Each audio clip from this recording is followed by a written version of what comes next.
Good morning, everybody. Welcome back to a Rebel's Compass on this Monday morning. And I'm here again with my really good friend, Margaret Dennis from Evolve Coaching. For us, that we are creating this coaching corner to bring different discussions, to share some of the tools and experiences that we have, and just maybe tweak you in a way that you might not have thought of before. So good morning, Margaret. How are you? Oh, good morning, Karen. I am great. Thank you very much. As always, I always love hopping on these podcasts with you. We always have such great conversations. I love it. We do, and you know, sometimes I wish could just hit record prior to us doing recording. Yeah. All the stuff that we say before we get on here is like, I wish you'd have recorded that. It's just Yeah. get into the flow of a conversation, and it's like, oh, and I'll never remember to say it in that way again, or you'll never remember to say it in that way again. So hmm yeah, it's good to be here. So one Yeah. of the subjects, or kind of linked subjects that we thought we would talk about. It's something that I hear constantly, and it's something that I used to say constantly, and that is, I have no time. I don't have time for Mm. that. I don't have to, mine used to be, I don't have time to get sick. I don't have time to do that. I never have enough time. Time seems to run away with me. And time is something that is finite. It is Mhm. something that there is a limited amount of, and it's not something you can bargain and get back. So the choices that we make in a moment in time that take us to one direction or another. And very Mhm. often we put things in the place that don't serve us. Mhm. We put things in that we make excuses about. We put time wasting things that we procrastinate about. And then we sit at the end of the day and go, oh, I had such a busy day. I never have any time for myself. But if we deleted X, Y, and Z, then maybe we would. So, and I know you do vision boards, Margaret, and I know that you Mhm. bring this up in your vision boards that you do. So share a little bit about what it is that you do with the vision boards and this very subject that I have no time. Mhm. So when we're creating the vision boards, what we do in the workshop is we often talk about our limiting beliefs. Well, we do talk about our limiting beliefs. And one of the two biggest limiting beliefs that people have about creating the life for themselves and dreaming big and having this future that they want is that they don't have time and they don't have money. Mm-hmm. And so when we talk about time, it's like you said, time is finite. We all have 24 hours in the day, and how we choose to spend them are under our control, 100% under our control. It's not on anybody else. And even if we are obligated to do things, we still choose to be obligated to do those things. We Yeah. still choose to do those things. And I think so often people are very quick to say, well, I have to do this and I have to do this and I have to do this. And they feel they don't have a choice. And so when we're working with the vision boards, it's we look back and we're saying, well, what do you want to achieve in your life? What do you want your future to look like? And so what actions should you be taking every day? Not should, but what actions would help you move Yeah. closer Yeah. to achieving that dream? It could be just one thing a day, Mm-hmm. but you need to make time in your day. And then it becomes, how important is it to you? Really, it Exactly. comes down to, well, there's a few things that tie into that too. What we can use time as an excuse, but when we're talking specifically about vision boards and achieving that future that you want and the dreams that you want and the goals that you want, time becomes an excuse for something underneath it of, I don't deserve to have that. Mm-hmm. I'm not enough. I don't believe it's actually going to happen. And so instead of facing those limiting beliefs that are underneath us, we start to use time as an excuse. Mm-hmm. And it comes down to, how badly do you want it and what are your priorities and are you willing to do the things that need to happen? And that's how we talk about it in the vision board Yeah, I think you workshops. you hit on something there that has come up a lot too, and that is that that well, it's never going to happen, so why should I even bother? It's never going to happen, hmm so why should I put time into that? It's never going to happen, so it's a waste of my time. Mhm. right? But when Mhm. one of the things that I do when I'm doing coaching with my clients, and I have one of the programs that I have, I send them daily texts. And Mhm. that daily text is, what are you going to do today? So I give them a 30-minute window. And that 30-minute window is, for 30 minutes today, what are you going to do that's going to move you forward for tomorrow?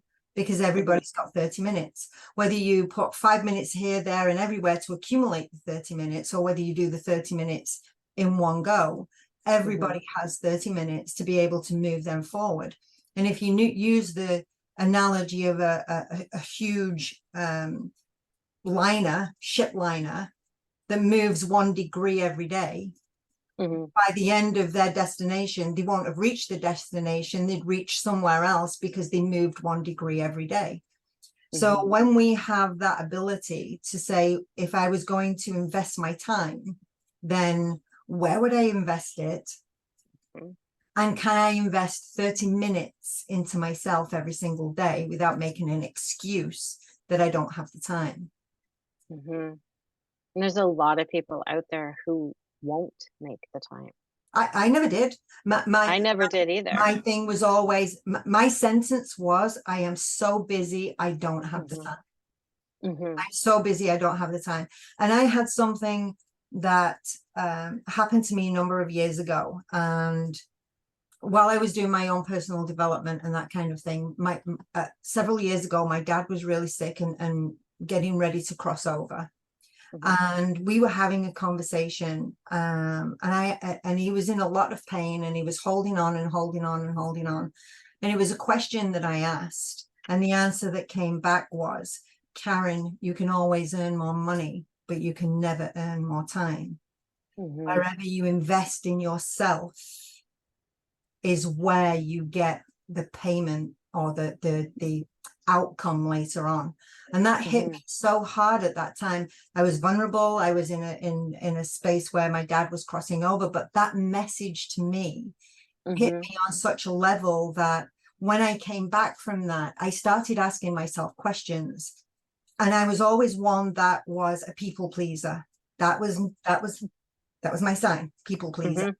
And if anybody said, Karen, can you do? I was saying, absolutely, I can do that, before I was even checking in with myself to Mhm. see whether I could invest time, or whether it was going to be right for me. But I was doing Mhm. it to be liked, and to be for every other limiting belief that you and I have talked about. Mhm.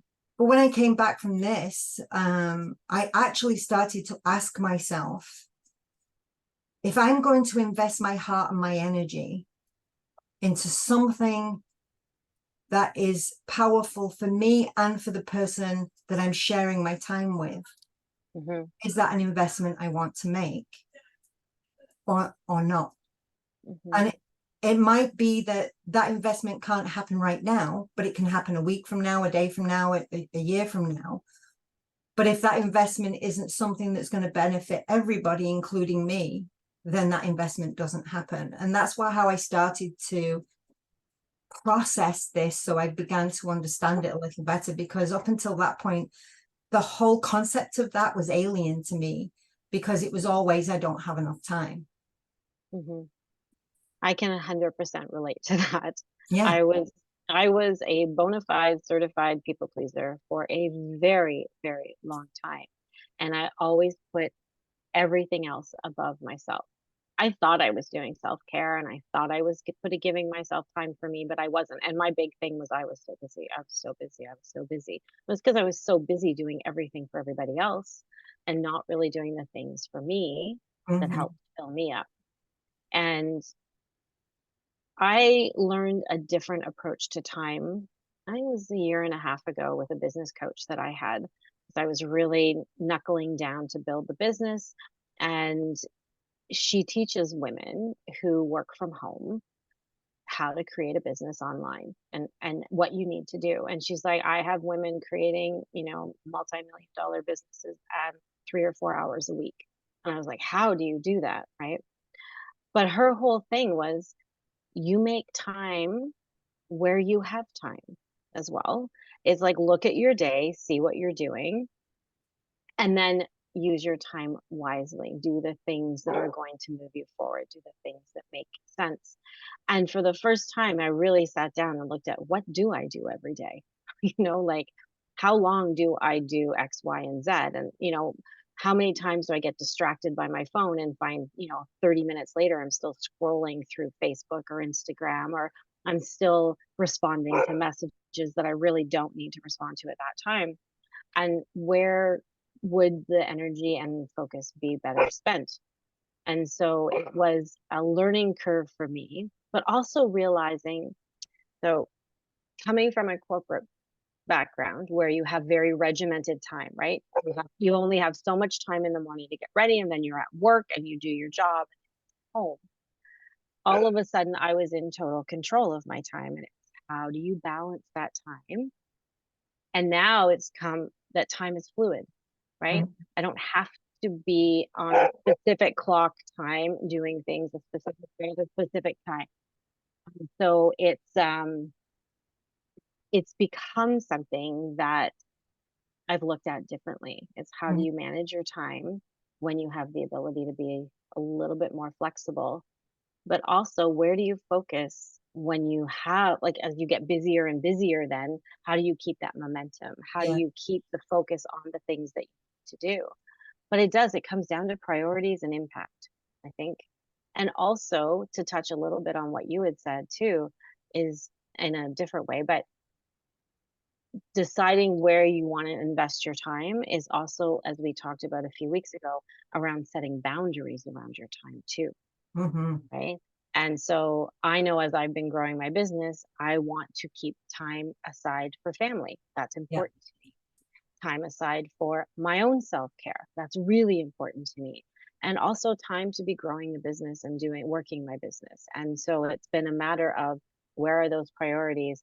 And I've had to learn to set boundaries because I've moved away from being the people pleaser into, you know, honoring my time and knowing what really is valuable to me. And it Mhm. takes time diving into it if you've never actually sat down and wondered, how do I want to spend my time? I Yeah. don't think people really sit and think about that. No, I don't think they do. And on that note, I don't think a lot of people even realize. So if you, when we talk about program, when we talk about limiting beliefs, these programs are set up from childhood. Now, if you're Mhm, programmed, if you're encouraged, if you're rewarded, let's say, for being the achiever, to mhm, you've got to do well, you've got to achieve the high grades, you've got to go here and do this, you've got to be the best at sports, you've got to work out, do this, and it all becomes about the doing. mhm, All becomes about the doing. And you are entrained that way as a child, that everything is mhm, about the doing. Everything is like, I've got to get straight A's in school. I've got to be valedictorian. I've got to be um, head person in school. I've got to be top of my gym class. I've got to do mhm, all of this. All of that squeezes the very life out of life because mhm, everything's about the doing. And it goes from 100%. one achievement after the other, after the other, after the other, after the other. And you sit down and you go, but I have no time to do anything because Mhm, you're constantly in the brain of achieving. mhm, And even that, for as much as achievements are wonderful, having this space to be able to go, but past that, what do I really want to do? Where mhm, do I want to invest my time? Who do I want to invest my time with? What do I want to invest in my own personal growth and personal development? And when you start to really look at a lot of these things that you and I have been talking about and deeper dive into understanding yourself, as you mhm, know, the phrase I use is becoming wholeheartedly you. mhm, When you mhm. truly become wholeheartedly you, you know yourself on a level that you're not the people pleaser anymore. Yeah.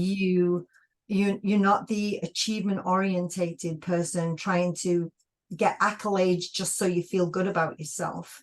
You actually learn to love who you are and create the time that you need for you and do everything else. Mhm. Yes, and it's a learning curve if you've never done it before. I know I still trip up and notice that I'm in the middle of the doing, and I'm like, wait Yeah. a second, I need to slow down and figure out where I'm supposed to be spending my time or where I want to be spending my time. And it you can fall back into the patterns very easily if you're not paying attention. Mm. Um, and I think for me, I was very much ingrained growing up with that idea of do, do, do, do, do. My dad worked all the time and he always looked exhausted and he enjoyed what he did, but he was tired and he was busy. And I thought, okay, that's what I'm supposed to do. And Yeah. I was one of those high achievers, right? Lots of accolades for getting good marks and I was the valedictorian when I Oh, really? graduated high school. Yeah. And so when you were talking about that, I'm like, oh yes. And it's true, you get caught up in the doing because what happens is when you're in the doing and getting that positive reinforcement from the external world, that is like it's your crack. It's like, Yeah. "Ooh, okay, I'm doing something really, really good. I have to keep doing because then I'll get more and people will like me more and people will praise me more." But if all of that went away, then what are you left with, Yeah. right? It's and there someone I'm not sure if it was you who said this to me or somebody else, but there's a power in the pause, right? Yes. Yeah. Power in the pause to just slow down, take a look around and figure out what it is that you really, really want that's Hmm. going to fulfill you to the point where when you come to the end of your life, you're going to look back and say, wow, look at all the things that I was able to do that I wanted to do, Yeah. that filled me up, that allowed me, how I chose to spend my time. Hmm. And I think when we start taking our time back from people, when we've been the people pleaser and we've always agreed to do the things for the people because, they'd be very grateful. Yeah. When we start taking our time back from always being the people pleaser, there will be some discomfort on the other side Oh, because they're definitely. used to you saying yes. And when you start saying no, they're like, oh, what do you mean you can't do that? Yeah. Like, You get pushed no, back for sure. you Yeah. will get pushback for sure. And I think too, like along the idea of what you choose to spend your time on, a lot of people haven't contemplated what it is they want to spend their time on. Hmm. I was And just so, going to mention that actually. I was just yeah. going to say, many people have a bucket list, but the bucket list is just before I die. Mm-hmm. I want to do this, this, this, and this. And if you're Mm-hmm. healthy enough and you have your mental and physical abilities, then maybe you'll cross some of those things off your bucket list Mm-hmm. because we've been entrained to do the doing till you're Mm-hmm. 65. And then when you're 65 and you've worn yourself out completely and you've done everything that you needed to do, then maybe you can Mm-hmm. actually take time for you. But if you Yeah. took time for you prior to that and didn't put all of these, reasons or excuses or time restraints on things, we might Mm-hmm. actually get some of the things done while we're young enough to enjoy it, that we can actually cross Mm-hmm. off the bucket list where we're investing time in ourselves or our family. Mm-hmm. I think one of the most powerful questions you can ask yourself is if you knew you were going to die tomorrow, what would you want to do today? Hmm. What comes to mind? And I'll tell you, it's not your job. It's certainly, unless you love what you do, but if there was those bucket list items and you could do one of those things, what would you do? Hmm. And if that's what your instinct is, I would do this. Okay, work towards making it happen now. Hmm. Yeah. Don't wait. Yeah. One of the things I'll say to everybody that's listening to this, if you find yourself going, uh-huh, yep, I do that. Yep, I make excuses. Yes, I say I never have any time. Just for a week, do yourself a time journal. Hmm. Know when you wake up in the morning, what time do you spend? How much time do you spend getting ready? How much time do you spend scrolling through Facebook or Instagram or TikTok or Twitter prior to whatever it is that you're supposed to be starting in the day?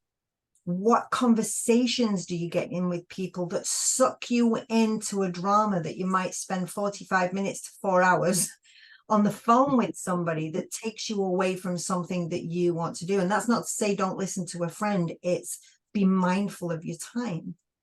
Where I've got the image of a big sieve and you know, if you're going to try and put something into the sieve that you want to hold, where are you going to plug the holes? Where are you going to plug the holes that go, you know what, I actually created an hour and a half for myself at the end of the week. What would you do with that hour and a half? If it was only an hour and a half, what would you do? And an hour and a half seems like nothing. What you can do to move yourself forward, or deep dive within yourself, or go and spend with family, or call a friend. Yeah. You know, connect with somebody you lost connection with. That's a valuable time. It is a valuable time. It is. I like that. I was thinking about that too, the time journal. I've done that once, and what I found it did for me is it kicked my butt. I was like, ooh, and I didn't want to write down how much time I'd spent doing some of the things, because I'm like, oh, that looks horrible. Yeah. And I had to show somebody at the end of the week what I was doing. And I'm like, oh. So when I was like, not necessarily accountable to them, but I had to share what was happening, it was a huge awakening for me too, where I was spending my time and where I was wasting time. That in the moment, because it was a little dopamine hit of whatever it was you were doing, it seemed fun thing to do or what you needed to do. And by the end of the week, I looked and thought, oh no, there'll be some changes. But it's a great exercise, because when you are actually paying attention to every single thing that you're doing, you're not just going through the motion every day and getting to the end of your day thinking, oh my goodness, I was so busy and I got nothing done. Well, have a look and actually look at what you actually did. Excuse me. Yes, You know, absolutely. because that's a big eye opener. And it's not saying that every single moment has to be productive and whatever, but make sure it's a place that you're spending your time. Like, I like to enjoy my coffee in the morning. I will give myself a good half hour to sit and just have a coffee and ease into the day. That's important for me. Yeah. I apologize if you can hear me. That's okay. At the moment. Coffee going on too. I was just thinking as well, you know, the idea of having a time journal. I love to create analogy of acronyms, you know, out of certain things. And as I'm looking at the word no time, I would change that. If you put in no time, change it to now organized time. Ooh, I like that. So when you are looking, you may create your page, you know, and look at where is the sieve? Where is my time draining? Like if you had a tap that you turned on and you left it turned on, but you had to pay for the bill at the end of the week, which we do because we all drink our water, where would you cut back on where that was leaking out? So where is your time drain? What do you do that is actually you enjoy doing? What do you want to create? So when you look at the time drain, you can now turn that into now organized. And you can pick 5, 10, 15, 20 minutes, an hour, 45 minutes, whatever that time is for you that was draining into now organized time, and ask yourself where you want to put it. And you do that for a month. You do for 1 month, moving forward, doing 30 something for 30 minutes every single day that you took from your time drain into now organized time. It will shift where you are at right now. And whether that is, it doesn't matter what that is, whether it's spending more time with your family, whether it is writing a book, enjoying playing the guitar, or learning to play the guitar, learning to do something that you've always put on the back burner. There's only you that can invest in you, and you are worth investing at least 30 minutes every single day to move you forward. Oh, 100%. And when you think about it, 30 minutes out of 24 hours is not a lot of time. No. You can definitely find it. If anybody tells me I don't have time to do 30 minutes, like, okay, we really have to sit you down and go, okay, you do. You can sit on the toilet for half an hour and find half an hour. Exactly. Exactly. 100%. You totally can. And it's it's really being aware of the time, where you're spending it, and making it a priority to focus on where you want to spend your time too. Not just letting every day go past and doing the same thing every day all the time. So, Yeah, yeah. I Yeah, I agree. love the idea of that now organized. That's a My brain just goes there. My brain sees words and it's like, oh, I know what I can do with that. And it's like, now, no time is now organized time. mhm, So for all of you listening to this, thank you so much. Please share these videos, because you never know who you're going to support. Somebody mhm, might be sat listening to or saying to themselves, I never have any time to do anything. And this video just drops into their lap, and then they take some of the ideas that Margaret and I share. At the end of the day, you are the one driving your vehicle, and you can choose to create time for yourself out of the mhm, 24 hours a day that we have. And let me tell you, you are worth the investment. So mhm. thank you so much for joining us, Margaret. Thank you so much for joining me again today. And Thanks, we look Abby. forward to seeing you soon. Bye for now, everybody. Bye.